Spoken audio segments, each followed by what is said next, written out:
অবরোধ, সংঘর্ষ ও দীর্ঘদিনের সংকটের পর ঢাকা বিশ্ববিদ্যালয় থেকে ৭টি কলেজকে আলাদা করার সিদ্ধান্ত নেওয়া হয়েছে।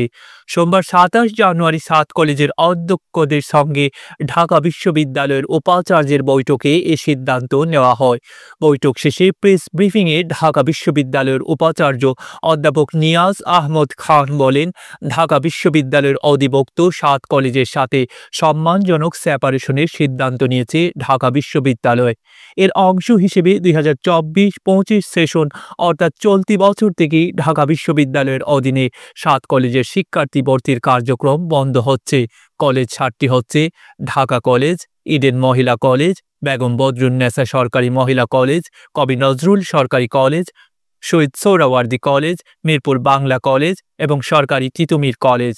বৈঠক শেষে ঢাকা বিশ্ববিদ্যালয় এক বিজ্ঞপ্তিতে জানায়, ৭ কলেজ বিষয়ে অনাকাঙ্ক্ষিত ঘটনায় ঢাকা বিশ্ববিদ্যালয় আন্তরিকভাবে দুঃখ প্রকাশ করছে। একই সাথে সম্প্রীতি ও সৌহার্দ্য বজায় রাখতে ঢাকা বিশ্ববিদ্যালয় ও ৭ কলেজের শিক্ষার্থীদের প্রতি আহ্বান জানিয়েছে বিশ্ববিদ্যালয় কর্তৃপক্ষ। একই সাথে বৈঠকে ২০২৪-২৫ শিক্ষাবর্ষ থেকে ঢাকা বিশ্ববিদ্যালয়ের অধীনে ৭ কলেজের শিক্ষার্থীদের ভর্তি না নেওয়ার সিদ্ধান্ত হয়।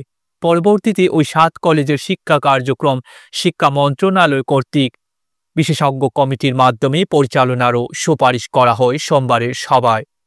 সবার সিদ্ধান্ত অনুযায়ী ২০২৪-২৫ শিক্ষাবর্ষ থেকে শিক্ষার্থীদের দাবি অনুযায়ী আসন সংখ্যা ও ভর্তি ফি নির্ধারণ করবে মন্ত্রণালয় গঠিত বিশেষজ্ঞ কমিটি। একই সাথে বর্তমানে যেসব শিক্ষার্থী ঢাকা বিশ্ববিদ্যালয়ের চলমান শিক্ষা কার্যক্রমের অধীনে রয়েছেন, তাদের ক্ষেত্রে ঢাকা বিশ্ববিদ্যালয় প্রশাসন দায়িত্বশীল হবে এবং শিক্ষা জীবন ক্ষতিগ্রস্ত না হয় সে বিষয়েও সবাই সিদ্ধান্ত হয়েছে। প্রায় ৮ বছর আগে জাতীয় বিশ্ববিদ্যালয়ের অধীনে থাকা রাজধানীর ৭টি বড় সরকারি কলেজকে ঢাকা বিশ্ববিদ্যালয়ের অধিভুক্ত করা হলেও সমস্যাগুলো কাটেনি, বরং নতুন নতুন সমস্যা সামনে আসতে থাকে। শিক্ষা বিষয়ক সমস্যাগুলোর পাশাপাশি ঢাকা বিশ্ববিদ্যালয় কর্তৃপক্ষের কিছু অবহেলার কারণে এখন ইগো প্রবলেমও বড় হয়েছে। এ অবস্থায় এসব কলেজের শিক্ষার্থীরা ঢাকা বিশ্ববিদ্যালয়ের অধীন থেকে বের হয়ে তাদের জন্য স্বতন্ত্র বিশ্ববিদ্যালয় করার দাবি করে আসছেন।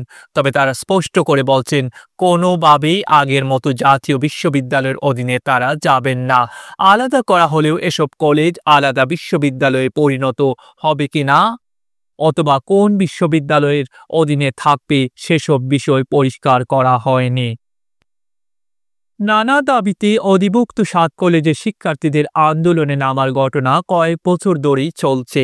এবারের উদ্ভূত পরিস্থিতির সূত্রপাত রোববার ২৬ জানুয়ারি সন্ধ্যার পর।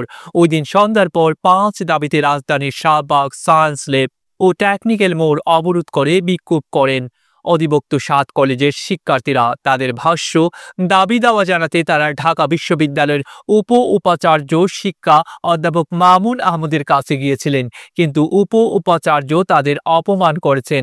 তার প্রতিবাদ জানাতেই সড়কে নামেন তারা। রাতে ৭ কলেজের শিক্ষার্থী ও ঢাকা বিশ্ববিদ্যালয়ের শিক্ষার্থীরা মুখোমুখি অবস্থান নেন। এক পর্যায়ে মধ্যরাতে শুরু হয় দুই পক্ষের ধাওয়া পাল্টা ধাওয়া সংঘর্ষ।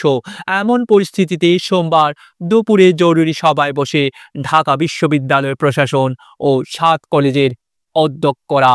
ডেস্ক রিপোর্ট, আধুনিক কাগজ।